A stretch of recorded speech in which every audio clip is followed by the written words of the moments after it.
So in this assignment, I will go through some facts about what Hanami is and how it contributes to the tourism in Japan. I will try and categorize it within the tourism industry. Can it be classified as ecotourism, and if not, why? I'll then try and define what ecotourism is, and if it's not ecotourism, is it at least environmentally friendly? Then I will see some problems around how it's almost impossible to know exactly how many tourists participate in these events. And then I will try and compare it to other countries' leaf peeping. What is Hanami? Hanami is an integral part of Japanese culture. The blooming of the sakura flower meant the start of the rice harvesting. Now cherry blossoms have become a phenomenon all over the world and attracts tourists from all over. One of the biggest attractions in Japan is the cherry blossom season, which attracts millions of tourists every year. Hanami consists of two Japanese symbols and literally means flower watch. The seasonal attraction lasts from late March to early May, depending on where you are in the country. However, the flowers tend to fall off quite quickly, so even though the cherry blossoms can be seen throughout the country for a couple of months, it usually only lasts a good week at each specific place. Considering this can be enjoyed almost anywhere in Japan, you don't necessarily have to go to a certain place to enjoy it. However, there are some particularly famous places that see extreme amount of tourists during this season. Some of the most famous places include Ueno Park, Meguro River, Chidorigafuchi, Philosopher's Path, and Mount Yoshino. According to an analysis by Kansai University, roughly 63 million people travel to and within Japan to watch the bloom, leaving more than $2.5 billion. According to Japan National Tourism Agency, more than 1 million Chinese tourists visited Japan during February, which is before the full bloom. Now here is where the problem arises. There is no proper way to 100% know for sure how many people visit Japan for the Hanami. Many people might travel during the season in hopes of catching some nice sights. Some people might travel during the season but have no interest in the event at all. Some people might travel only for experiencing it, but how do you get the real numbers? Take me for example. I've been in Japan twice during this season, and I probably visited at least 10 places where my main goal was to enjoy some nice flowers. However, not once was I asked if I was there for the sole purpose of that. However, the hotel could report that I stayed there for 2 nights, and I would be an overnight stayer for some statistic out there. Obviously, the hotels, the businesses, the shops, etc. doesn't necessarily care what reason I was there for, considering the Chinese tourists spent more than $1,500 on average shopping during spring. This makes it hard to define, since both the mass tourist and the eco-tourist would probably enjoy and could possibly have the destination as their primary goal for traveling to Japan. You could probably find almost all of the typologies of tourism visiting at least one of these destinations during spring, seeing as Hanami attracts all kinds of tourists, or rather all kinds of tourists will inevitably at some point end up participating in these events. Now, what exactly is ecotourism?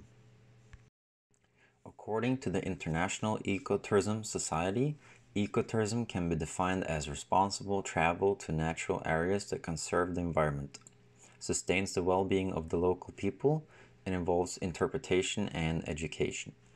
Now, using this description, can Hanami be considered ecotourism? Are there places that fall into this category? Of course. Are there places that don't? Again, of course. Therefore, categorizing Hanami, the phenomenon, as ecotourism might be a stretch. However, there will be plenty of places where you can participate in Hanami that will be considered ecotourism destinations. If you compare it to Asheville, a tiny town in North Carolina known for their extraordinary sights during fall season, with less than 100,000 living there, and yet in 2019 they almost had 12 million visitors, including 4.2 million overnight guests. The people who visit spend $2.2 billion annually at local businesses, many of those small independent operations that depend on tourism, and people visiting support almost 30,000 jobs. The difference here is that Asheville is not only reliant on tourism, but specifically ecotourism. If you search on Google for top attractions in Asheville, at least 5 of the top 10 will be ecotourism destinations, like Blue Ridge Parkway, North Carolina Arboretum, Appalachian Trail, Pisgah National Forest, and others. Marketing is also a key here. if you look at Asheville's marketing, it's almost solely reliant on nature. There will obviously be other recreational activities, but Asheville's YouTube account looks something like this. There's a place I want to tell you about where things are a little more than they seem.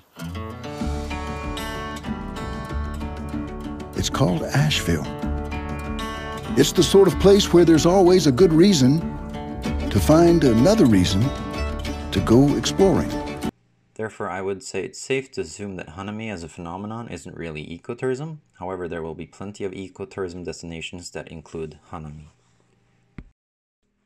Hanami, however, has become sort of an excuse to party, and big companies like Coca-Cola, Starbucks, and Asahi are some of the companies trying to influence what drinks and foods are being consumed at Hanami hangouts. There are also companies that save a viewing spot for a fee, which are increasing in popularity as competition for spots are huge.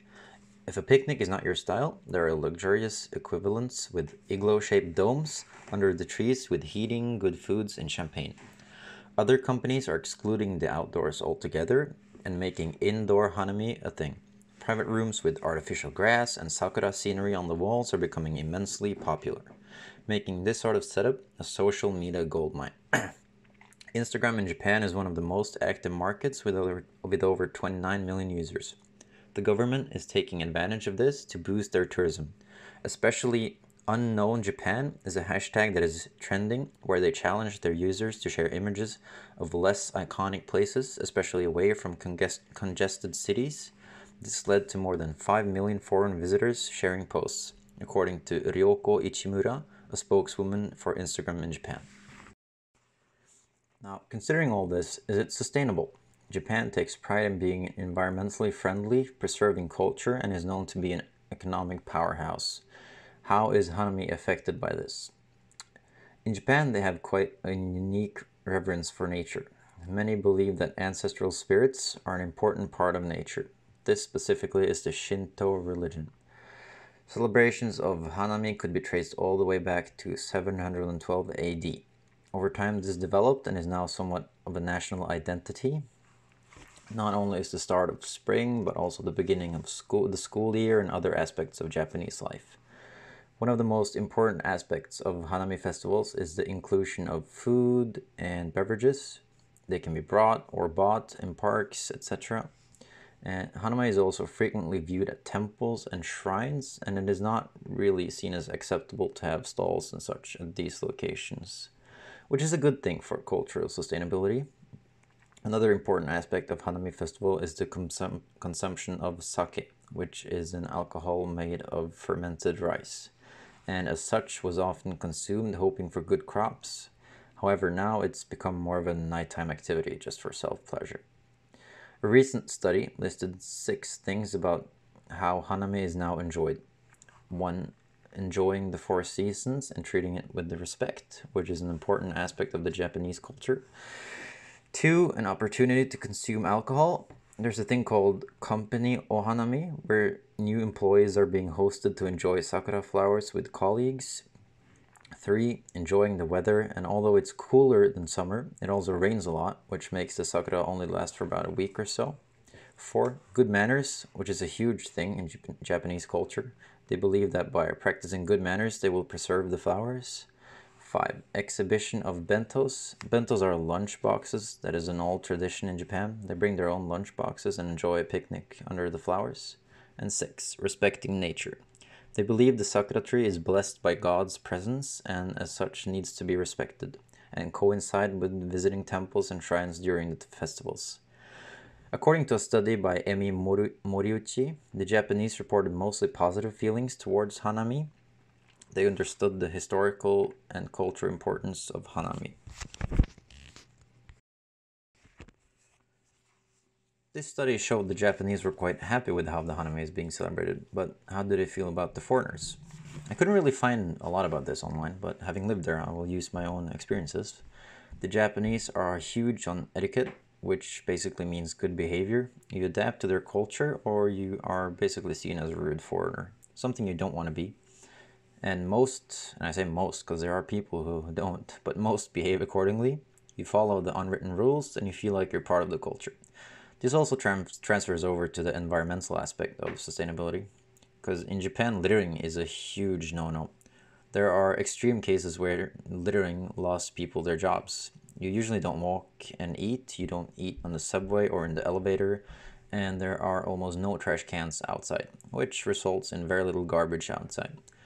You could argue that a lot of people got there by plane and therefore it isn't really that environmentally friendly, but there isn't really a substitute for planes yet, therefore Hanami is arguably quite environmentally friendly as well. When it comes to the economical side of Hanami, it's quite hard to extinguish between actual income because of Hanami related events and income generated because of the symbolic value. There are probably not many businesses that rely solely on income from Hanami related events. Like if you compare it to actual, where there's tons of businesses that need the tourism.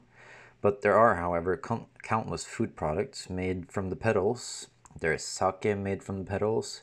They're printed on the kimonos and thousands of other products. It's basically a marketing winner. Take, for example, these.